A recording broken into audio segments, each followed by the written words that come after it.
Hello, it's 2025, early 2025, and I want to talk about DayZ. Now, DayZ is very special to me because it was one of the first games I played on computer. It not only introduced me to online gaming, but I was instantly hooked by the game's open world sandbox. And to this day, I love how unique and unscripted every life is. I have so many unforgettable memories, and not just from the game itself, but from the people I met along the way. But enough about me. Overall, DayZ is doing better than ever. The player count is through the roof, mods are more innovative than ever, and the game continues to release exciting new content. Especially a few months ago with the release of Sakhal and Frostline. And I want to talk about Sakhal specifically because it's been such an exciting addition to the game. Yet over the past few months, it has struggled and been somewhat overshadowed. I feel like the map isn't fully understood. If I may, I'd like to take you on my journey to fully understanding this map, starting all the way back in September. At that time, the map had just been released to content creators, and the hype was insane. Man, like all the creators were going ham with the 2-week period. Everybody was like, "Wow, this map's crazy, it's just like Namalsk, we got ice sheets, we got mountains." But then it released to the rest of the community, and the tone completely shifted. And I really did enjoy it when it first came out, and I still do, but man, long term, this map hasn't really had the impact I thought it would. And why, you know? And I know why, because this map was supposed to evolve the game. This was supposed to be a step forward. We were all hyped because this didn't look like a vanilla map, this looked like our favorite map ever, Namalsk.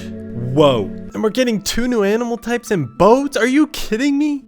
But fast forward a few months and you can barely find a full server on this map. Oh my god, what happened? So I go check out the Steam reviews and it's like 50-50 split down the middle. Like, people think this map is unfinished, overpriced, and just straight up disappointing. And I'm like, okay, what are the creators saying? And you know, they kind of came out during the review bombing and they're like, whoa guys, chill, but they're kind of silent at this point. And then you go to YouTube and it's like, oh yeah, there's a few videos about Sakhal, but everyone's kind of just going back to their own thing. They're playing different modded maps. They're playing Winter Chernarus over this winter map. And it's like, everyone's just accepted it at this point. And I feel like no one's even talked about the map. This shit's controversial. But looking back, around this time, I was beginning to get frustrated with Sakhal myself. I wasn't running into players, and on multiple lives I would end up completing the bunker quest and logging out because I was bored. My experience was becoming stale, and I was blaming it on DayZ, so I decided to take a break. After a long 2 weeks, I found myself on Namalsk. And oh my god, what a breath of fresh air. This map is near perfect at this point. I just want to say real quick, this video isn't meant to be Namalsk good, Sakhal bad, because both maps bring so much good to DayZ. But back to Namalsk. The biggest takeaway from playing it again for me is I have a better idea of why Sakhal is struggling. So in this video, I'm going to break down the gameplay on both maps, as it's really helped me discover and pinpoint some of its issues and shed more light on the why. You have one map that's been strong for years after release, and the other that was close to dying a few months after launch. If you're familiar with Namalsk though, and want to focus solely on Sakhal, feel free to skip around the video. But both breakdowns are going to build on one another, so I recommend watching all of it. And you have to look at both maps. They're so similar, yet one map is the evolution of DayZ, while the other one is same toilet, no, same shit, different toilet. Alright, we're breaking the gameplay of both maps down into 3 stages: early game, mid game, and late game. And I'm telling you, this is going to open up your mind to all the similarities and differences. We're talking the good, the bad, the missed and reached potential. And you might be asking, how can we do that with the gameplay? Well, we're going to look at the flow of the maps, we're going to look at the progression, the difficulty, the PvP and the PvE. Let's go, Namalsk early game. Now, this stage of the game is brutal. You spawn on the coast and you're instantly dying to the cold. This puts you in such a desperate situation where you have to find food, shelter, firewood, and clothes. Why is that such a hard word? All while trying not to die to zombies or other players. The map also limits the player by the amount of locations that are immediately available. There are basically 3 main locations with a few smaller POIs surrounding them, and this makes the loot super competitive. By the way, the food you find is frozen, and you're gonna need to make a fire to de-thaw it. And there's like 3 water pumps. There are so many zombie spawns too because of how small the map is, and this makes it really challenging for all levels of players. You can get swarmed really easily. This early game is really strategic too. You have to always be thinking about your positioning. Are you giving yourself away by creating a fire? Are you gonna have to worry about fresh spawns? Are you looting too long? You need to be thinking about this more because the harsh winter conditions make your character especially vulnerable. Namalsk's early game is super extreme, and this could turn away a lot of players. You can spend hours just dying over and over again. Some playthroughs you might not even get to experience the rest of the map. And this is only reinforced by the early game's final challenge. Between the northern section and the rest of the map, there's a huge reservoir, and there are only 2 main paths you can take to cross it. The dam on the left and a group of land bridges on the right. There are a few other paths you can take, and you can swim and survive, but it's very dangerous. Overall though, this section of the map serves as a bottleneck and a final test of skill. Now, you might be asking, why are these areas so sketchy? Well, there's a shit ton of military zombies. Not only are they a serious threat, but because you want to avoid them as much as possible, it'll make crossing these areas much slower. And there's going to be players behind you who also want to cross, and there's going to be players in front of you who are waiting to snipe you because you're an easy target. So far, this entire early game sounds like pain and suffering. But believe it or not, it is the most enticing and replayable section. With limited options and a harsh environment, players interact more, and this leads to an amazing sandbox experience. Not only that, but the progression is perfect. There are 2 main types of progression I'll go over real quick: character progression through loot and difficulty progression. The progression of your character in this early game is great. You're finding everything you need that I previously mentioned, but nothing good enough to keep you in this early game. The progression of difficulty is also great. Even though the map starts off brutal from the get-go, the final area surrounding the reservoir still feels intimidating and significant because of how difficult it is to cross. And how's the flow looking? To me, it's very smooth and digestible. Even though the spawn towns feel a bit chaotic with everyone running around, they're still providing you what you need. Plus, there's this natural pull to head south to get away from these players, to look for better weapons and ammo, and by the urge to explore the rest of the map that's laid out right in front of you. So, we're starting off strong with Namalsk.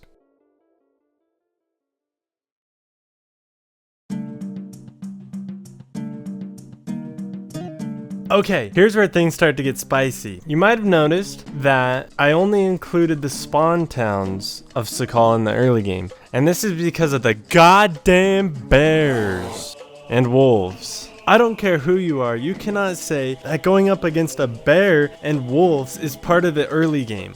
It's the same idea with the higher elevation areas too, because it's a much more difficult game at that point. And guess what? I really like this. This plays very similarly to Namalsk, where players are forced into these POIs where they have to interact with one another and fight over resources. And Sakhal might even do it better. There are a ton of ways you can approach this early game. This includes how you're getting food, to deciding your next move, and how you're going to travel, but it's not going to be easy. And I find this to be a really good balance. The way you are geographically contained to these spawn towns leads to those classic DayZ interactions. And this just adds to the desperation you feel while you're dying to the cold. And you might say, well, people don't like this. Well, then how come Namalsk is always slammed? The servers are slammed and it's worse. Namalsk's early game, you are getting bent over and spanked on your booty cheeks. So that's not the problem, okay? People can deal with that on Namalsk, and they can deal with that on Sakhal. I believe this problem and these differences can be found in the mid and late games of both maps, and we'll get to that. But we gotta talk about this early game because it's not perfect. It is hurt by just how wide it is. Players can spawn all the way on the northwestern coast while also being able to spawn all the way on the southeastern coast and all the spawn towns in between them. This leads to a less extreme early game, and it's a very vanilla take, but I feel like players are spread so thin that this part of the map isn't as exciting as it should be. the main island loses a lot of its focus because players know that there are fresh spawns on the opposite side of the island as them. If you're spawning near Aniva, there is no point to go to Georgetown or to go to the Geothermal or half of the main island other than to just enjoy the scenery. But if you want better loot, you're gonna go straight in front of you or go to the peninsula. I will say though, this early game has a nice amount of progression to it, where yes, it's starting out brutal, but it's also manageable. And if by the end of it you want to rush into that mid game, you're gonna get punished. Overall, Sakhal's early game is great, and while I do think it could be tightened up by getting rid of some of those periphery spawns, the way it plays works really well with the winter environment, along with the way the map's set up to enclose players in these spawn towns.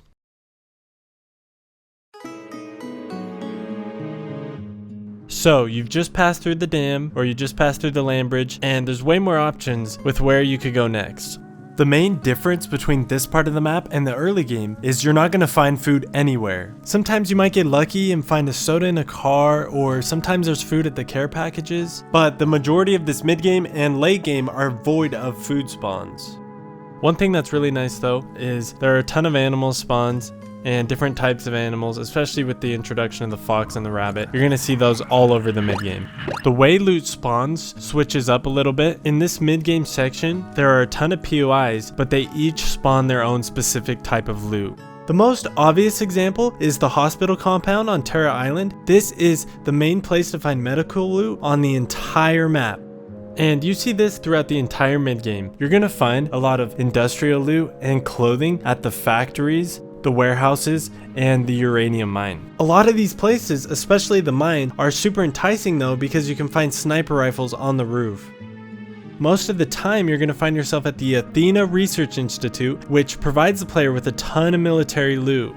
A lot of players like this specific loot style, and I think it's pretty good as it's really immersive, but this could also backfire and lead to places being less popular. At this stage of the map, you're going to see more and more military zombies, as well as you're going to be introduced to wolves, which they could be very challenging because you're still going to be struggling to find ammo or the best rifles. So progression wise, the map is still upping the difficulty. The locations aren't too far apart, but the types of loot are. The locations themselves are probably the best part of the mid game. They're all very unique and they each have their own incentives and challenges for you to want to go there. Once you get to the Athena Research Institute, you are introduced to the story, and it's revealed to you in fragments through classified folders that were left behind. You'll also find map-specific items here. I won't cover every single one, but there's a muon detector that will warn the player of EVR storms, and also let you know how far along they are. The focus in this section is strong, tightly guiding you to significant locations while not overdoing it to keep you moving forward on your journey. The separation of loot types and the introduction of wolves provides a well-balanced difficulty spike, while the increase in rifles, meds, and decent clothing helps you out. It's exactly what should be offered in any mid-game area.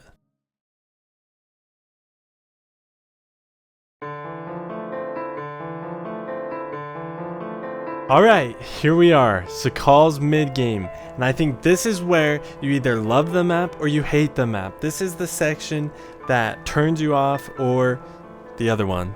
Now this part of the map's big and this might take a while, but we gotta start with how beautiful this section of the map is. Especially all of the mountain ranges and their surrounding locations. This main island is gorgeous.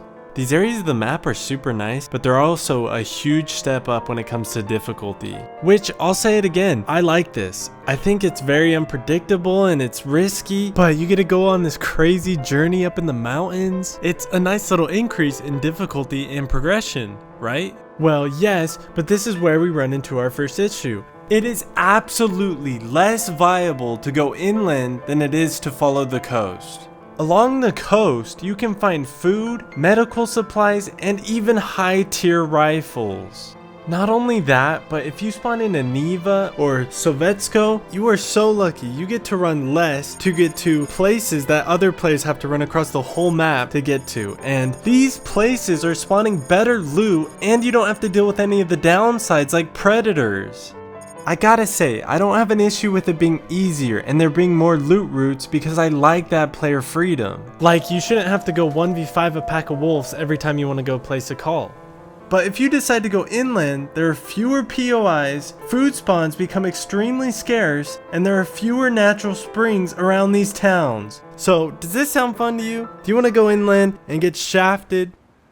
Okay, but to be serious, there's one saving grace of going inland, and it's that there are these hunting towns in the center of the map that spawn specific hunting loot. And here you can find tons of rifles and shotguns and all that sort of stuff that combat these predators that spawn around these towns. It's just not worth the risk for such a small payoff, so not a lot of players are going to visit these areas. And it's a shame because to me the most interesting points of interest are inland. In this mid-game you have some of the most scenic locations we've ever gotten in DayZ. You have the volcano, you have base camp, you have the geothermal plant, you have the really cool military outposts in the mountains, and you have the really unique prison compound. And I feel like this doesn't have to be a big change, you just have to fix the spawns a little bit and then balance out some of these loot routes. There is this really cool quest that begins in the mid-game. It all starts when you find this dead scientist on the side of the volcano, and he has this scientist briefcase. So you either have to go to base camp or this other scientist outpost to find a key for it. And inside it's full of these survivalist items, including the filtering bottle and a glow plug, which you end up using in the end game to open up this bunker that has the best loot on the map. And it's such a cool quest and such a cool new feature for DayZ to have, but it doesn't really tie into anything, you know? All you have to do is take the glow plug to the bunker and, well, that's it, you're kind of done. And this is also contributing to just how bad you want to get off of this main island, right? Because the peninsula not only has all this juicy military loot, but it also has a bunker full of exclusive weapons. I feel like these issues should be looked at because they're kind of messing with the flow and progression of this mid-game section.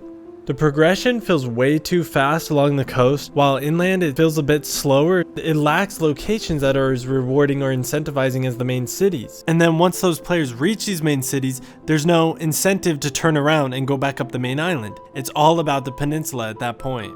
And this is where the flow comes in to be kind of messed up, because if you're having players not want to stick around half of this main island, then half of this main island is going to feel empty and useless. And in the early game, I talked about player freedom positively with all these boats and stuff, but in this mid game, all of those extra routes and different ways you can get down to the peninsula are going to amplify this empty feeling. So overall, Sakhal's mid game is a little iffy, a little mid I would say, but I think it can be saved and little fixes will go a long way with this mid game.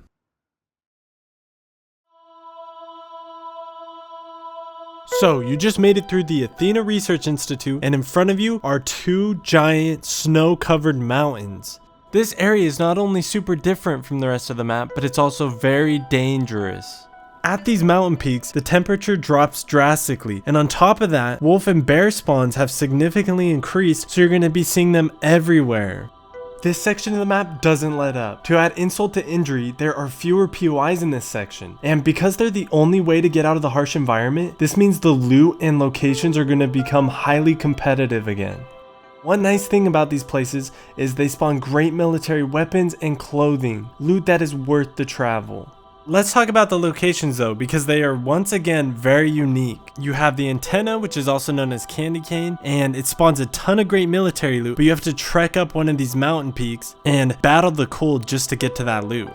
You also have BKLO2, which is a little bit easier to access, but it's surrounded by these mountains that make you an easy target, especially since there are a ton of zombies. There are also a few static crashed helis serving as unique smaller POIs that provide you with some really nice military loot. The main POI, Athena 2, is strategically placed right in the valley in between these two mountain peaks.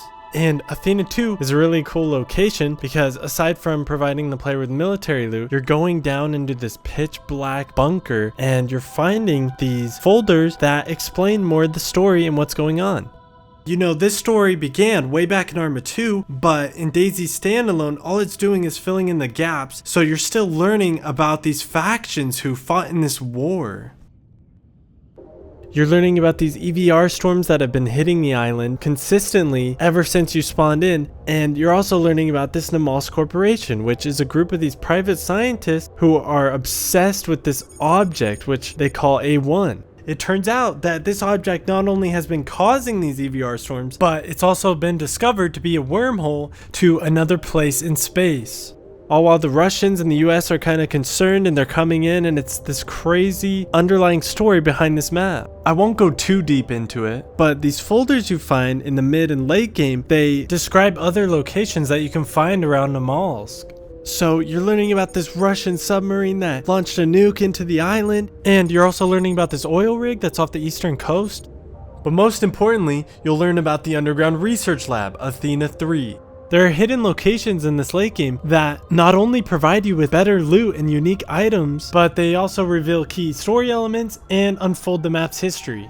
And if you do figure out how to access these places, you might find that the map's quest goes beyond them. With that being said, the late game is only kicking off, but overall, gameplay wise, it's completely optional and more of a bonus than a necessity. Overall, I gotta say, Namalsk is consistent, and it's consistently progressing in the loot you find and in its difficulty, while also being a very focused map where you're constantly incentivized to go further south for that better loot and the uncovering of the map's story. And once you get to the further southern point on this map, there's still more stuff to explore, more things to do, and more places to go.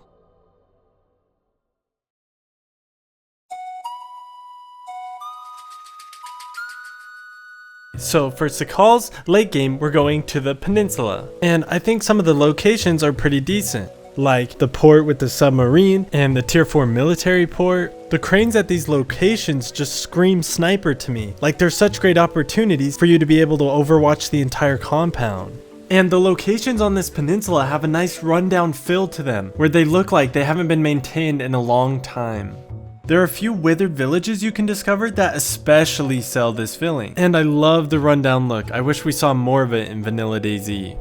Another good thing is the loot is a step up from the rest of the map. And finally, you have the bunker that spawns some of the best loot on the map, like SVDs, SV98s, AKMs with drum mags, night vision, like all that stuff is on this peninsula. There's a great incentive to come visit this part of the map.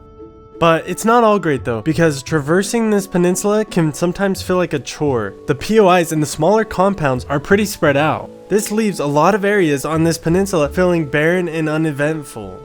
To me, the tier 4 locations feel a bit underwhelming because they only offer a few unique items, like claymores, a bigger Alice bag, and AK-74s. And if you're not going to the bunker, you might feel a little disappointed.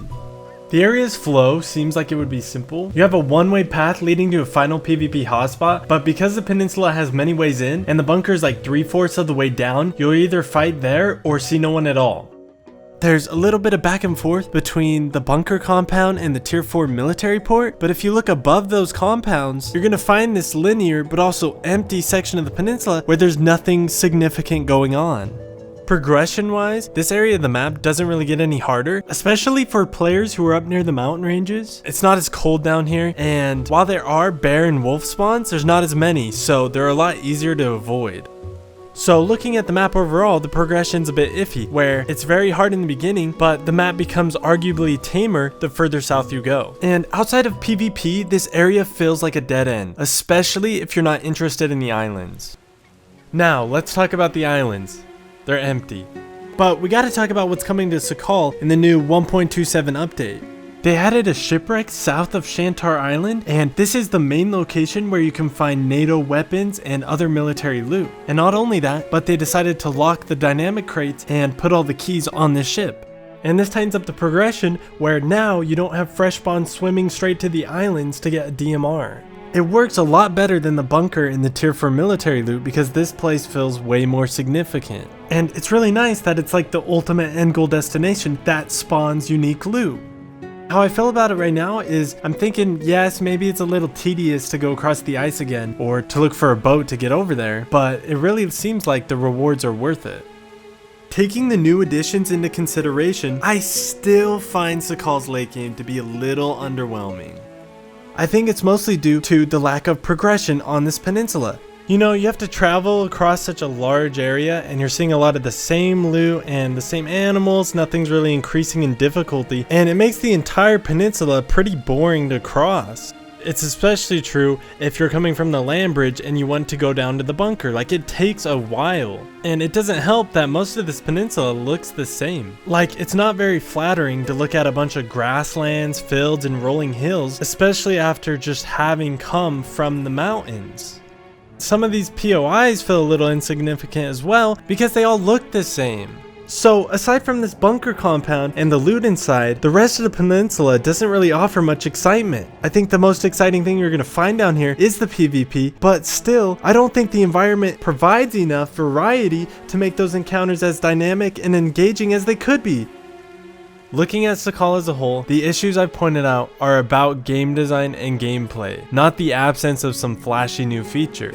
And you bet your sweet ass I'll go all out when I talk about what I want added, but putting that aspect aside, the map lacks a clear sense of progression and flow.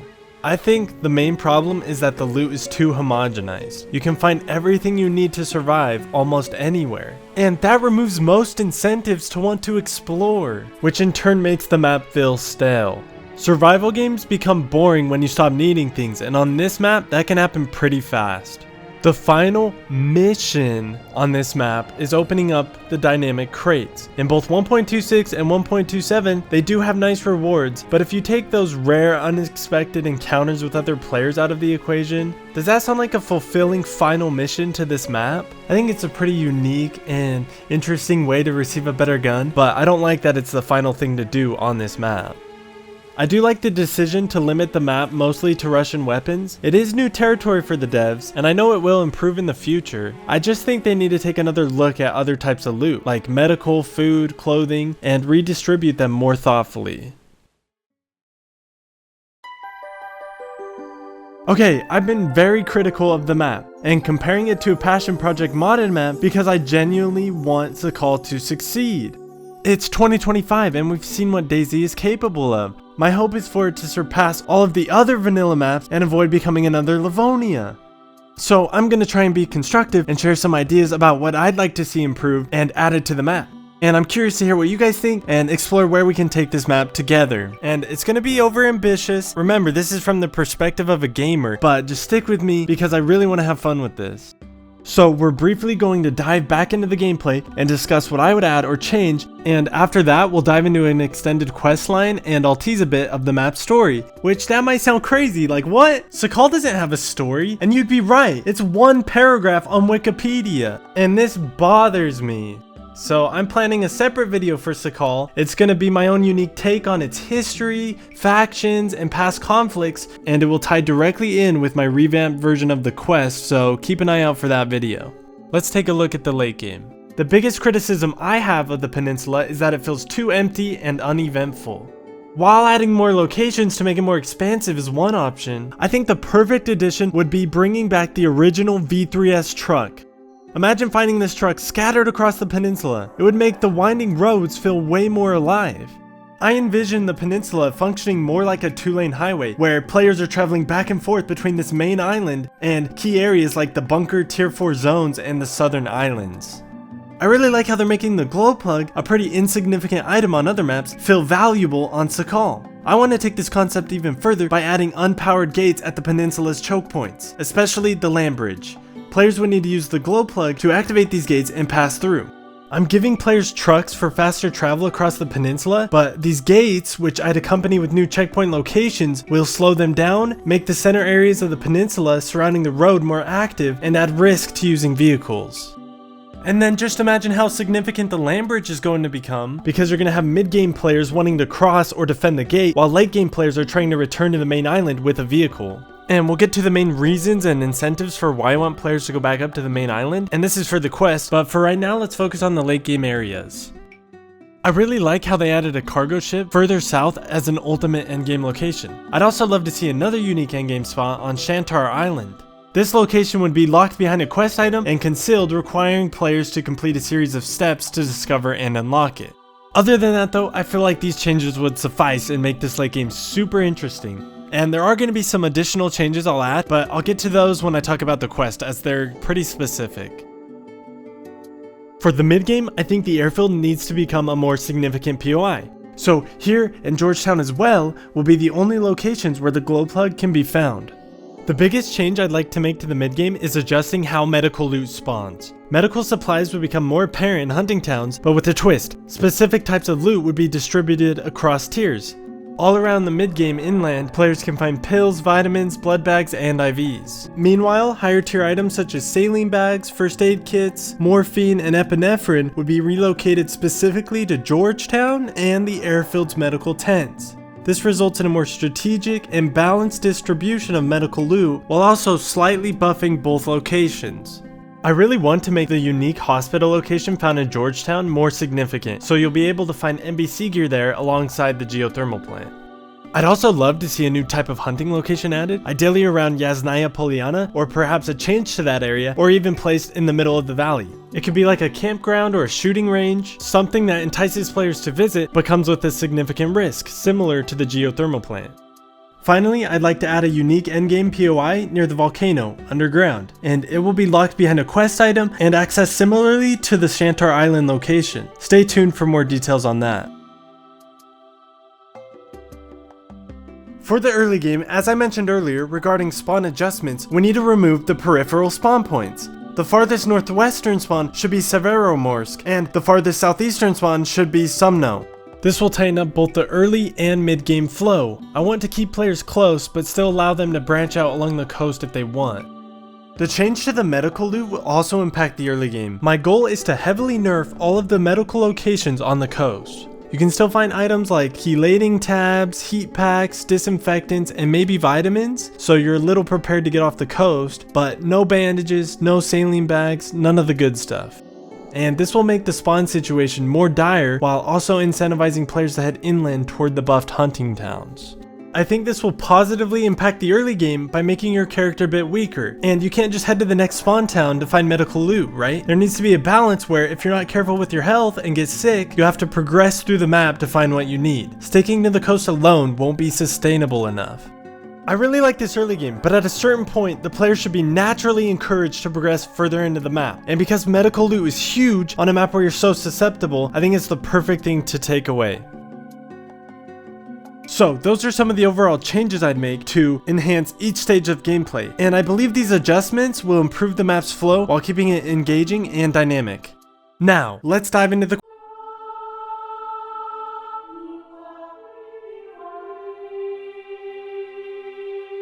The scientific briefcase isn't going to spawn the glow plug anymore, but it will introduce you to the map's two main factions. Through letters and documents that spawn alongside the survivalist gear, you'll learn about the scientists and the Russian military. And these will set you off on the main quest if you wish to read them. I also want to make the briefcase more accessible to other areas of the map, so you can also find the key and case at the Sovetsko's port hidden in the boat, and at Vysoko's clinic where the case is then hidden at the nearby lumber mill. And these documents are immediately going to introduce you to the conflict and friction brewing between these two groups, highlighting the growing impatience and frustration of the military and the indifference and lack of concern from the scientists. But adding to the mystery, there will also be mentions of a potential cure for the apocalypse, making it even stranger that these factions wouldn't collaborate towards such a critical goal. And to wrap up these letters and documents, they'll hint at something significant happening at one of two locations depending on where you found the briefcase. So if you found it at Sovetsko, it's going to point you towards Georgetown and the high school there. And if you found it at the volcano or Vysoko, the letters will point you towards the airfield. When you reach either the airfield or the school, you will discover a chilling scene. A group of dead scientists who were lined up and executed. At both locations, you'll find notes revealing that the scientists had obtained a few glow plugs in an attempt to stall the military. These notes also shed light on the growing secrecy and lack of progress which pushed the Russian military to its breaking point. Driven by their impatience, they breached the geothermal site and captured a key scientific figure, the leader of the team of scientists, and they then took him to the peninsula. And these documents are going to highlight the desperation the military feels as they want to come out on top of this zombie apocalypse. But it still doesn't explain why these scientists were lined up and executed. To make these areas more significant, you can find the glow plug spawning in the medical tents on Georgetown's port, or in the medical tent found in the airfield's hangar.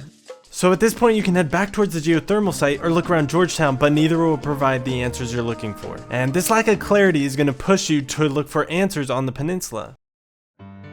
The glow plug's main function is going to be the same, which is to power the bunker, and inside this bunker, you're going to find the same type of loot. But I'm also going to add dynamic events behind the doors. One is a scientist event that spawns in a bloody zombie scientist that when killed, you'll find a keycard on him. And the other is a military event where you find a zombie commander with a punch card on him. Alongside the zombies, you'll discover classified folders, which offer unique insights depending on whether you're in the room with the scientist or the commander. If you open the door to the scientist room, the classified documents will focus on the mission to capture him and detail his interrogation and later torture. These records reveal that the scientist's main base is located somewhere near the volcano. They also disclose that the scientists have been receiving covert assistance from the US as America and the rest of the world are equally desperate to pursue the rumors of a cure. And to finish off these documents, you'll uncover a mysterious revelation. The Russian military has learned the full truth about the scientists and in response has issued orders for the execution of every scientist involved. If you open the door with the commander, the documents will introduce you to the growing American threat. Although the two factions had a cooperative relationship at the beginning of the apocalypse, the documents reveal that the Russian military has been recently eavesdropping on American interactions with scientists from a hidden base. To wrap up these discoveries, the notes will mention submarines and their critical importance to keeping the base on Shantar Island a secret.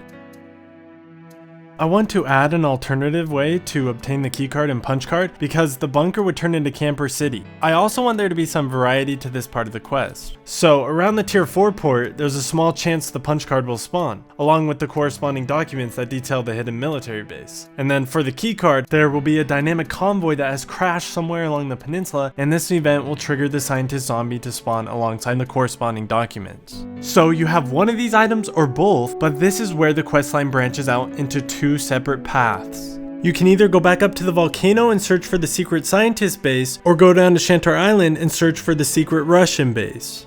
First, we'll follow the quest to Shantar Island. Most of the island's barren, but you're also going to spot the American crashed cargo ship as you move to the southern side of this island. On it, you will find a captain's log that recounts the ship's final moments. It will also confirm that America is aiding the scientists while detailing their transportation of chemical weapons and supplies for future conflicts. The final log entry paints a desperate picture. The ship was struck by a torpedo and became stuck in the ice. The captain then mentions their decision to head towards the island's southeastern side as that's where they were hit from. As you arrive on the island, you'll discover a hidden cave neatly tucked between some rocks. As you venture deeper into the cave, you'll encounter an electronic door that's locked, requiring the punch card to open. And by opening the door, you'll be able to peer into the cave and see that it's full of a chemical gas. I want to foreshadow this by making the submarines enterable on the peninsula, and inside them you'll find NBC loot. But overall, this is going to make locations like Georgetown, the Geothermal Plant, and the submarine port more significant in the late game. I also want to add the chance for NBC loot to spawn in the dynamic containers alongside NATO weapons to give players options all over the map. Once you're able to enter the cave, you'll find an underwater entrance, and in the center of the cave a dormant submarine. Lining the sides are old Russian equipment and computers, and there are also a bunch of smaller black containers containing a greenish yellow substance. This cave is also going to be lined with the lifeless bodies of Russian military personnel. The bodies in the cave tell their own story. If you venture towards the main observation room, you'll notice guards lining the pathway. Inside the room, you'll find the gas leak's source, an open black canister. Next to it will be a skeleton wearing a navy jacket with his hand reached out. And there will also be a couple of other skeletons with navy jackets in the room as well, so something big went down in this cave. This room isn't very big, but on the far wall you'll find a small storage room, and inside the room you can activate and wear an old prototype exosuit. And this will allow you to run faster, use less stamina, and jump farther, but you can't wear a backpack. From here, you can activate a switch in the room which will unlock the top hatch of the submarine. Inside you'll find a classified folder with its own inventory holding documents and a red key. These documents detail recent events. The Russian military successfully infiltrated the scientist facility and extracted several test subjects. But they also contain orders from higher ups instructing the hidden cave team to launch a missile to obliterate the facility. And with this key you just found, it's up to you as the player if you want to do this or not. You can use the key on the observations control panel to activate a red button, and then once activated, this will open a giant hatch on top of Shantar Island and begin a countdown. Then, the missile will launch straight across the map into the base of the volcano. If any players are in there, the missile won't completely change the map, but because of the activeness of the volcano, the ground will tremor and a thick black smoke will begin to rise from inside, letting everyone on the map know you completed the military quest. If you choose to head north in search of the scientist's base, your journey will lead you to the volcano. Among the southern caves, one will stand out. It'll be much deeper and darker than any of the others. But eventually you'll reach a locked door, and it can only be accessed using the scientist's keycard. As soon as the door opens, you're going to be met with a thick cloud of ash and smoke. And to proceed any further, you're going to need a full NBC suit, as it'll protect you from a more extreme form of heavy metal poisoning and the extreme heat that's radiating from inside. Once you have a full suit, you'll find yourself in a large research facility. The lights flicker as the facility struggles to maintain power, and in some areas, the walls and floors have collapsed, exposing the lab to parts of the volcano's magma chamber. As you move deeper inside, you'll come across glass observation chambers, where many experiments on zombies were conducted. These chambers revealed the scientists' attempt to manipulate the undead using extreme temperatures. Like, these zombies are gonna have a bunch of tubes running in and out of their bodies. The tubes will glow red for those subjected to the extreme heat and blue for those subjected to the extreme cold. And as you explore, you're going to encounter some of these altered zombies. The red ones are super fast with erratic movements, but they hit about the same as normal zombies. The blue ones are slow, but their frozen flesh is tougher, making them far more resistant to bullets, and if they get close to you, their hits hurt. Deeper into the facility, you can find the magma pistol, and it shoots special magma projectiles at high speeds. If you hit anything with it, it'll one-tap, but if you miss, it'll set the surrounding area on fire, and yes, you can throw the ammo, just like a Molotov. It's going to be locked in a high temperature containment case, but it's inaccessible until the power is fully restored. Turning on the power will also lift the lockdown, granting access to the offices area. However, this sudden energy surge will destabilize the facility's equipment, triggering a violent seismic reaction. The facility's temperature will also begin to rise, making it super important that you get out of there as fast as you can. But as you explore the office area, something feels off. The name tags on the desk are in English, personal belongings include pictures of American sports teams, and the layout feels distinctly Western. Despite being deep in what was supposed to be a Russian facility, everything about this place feels American. Around these offices, you can find folders and documents that explain these scientists' true intentions. They weren't just studying these zombies and looking for a cure, but they were planning to weaponize them. And at the end of these documents, a simple progress report reveals that they are ready to ship the zombies off to the Americas to later ready them for transport across the entire globe. But you've still got to get out of here as the temperature is constantly rising. So to leave, you can head up a one-way elevator to the top of the volcano, or you could head back the way you came. And once you're outside, whether it's at the base or next to the volcano's opening, you'll be able to see the thick cloud of smoke rising from within. And this will let players all around the map know that you've completed the scientist's quest. First off, I'm sorry if I got carried away with this story, but I really feel like it makes the map more engaging and unique. Not only that, but you become so much more immersed in the map, the locations, the factions, the conflict, and the world. And I feel like a map like this deserves its own story. And if that's too ambitious, then I hope that maybe some of the gameplay changes I talked about would be added, as I feel like those in themselves make the map more replayable and dynamic and worth the asking price. But what do you think? Would you like to see this version of Sakhal in the future? Or what would you add to Sakhal and what would you change about the map? Let me know down in the comments. But that's all I've got for today. If you made it to the end, thank you so much. I truly appreciate it. And if you enjoyed this video, you know what to do. Thanks again. I'll see you next time.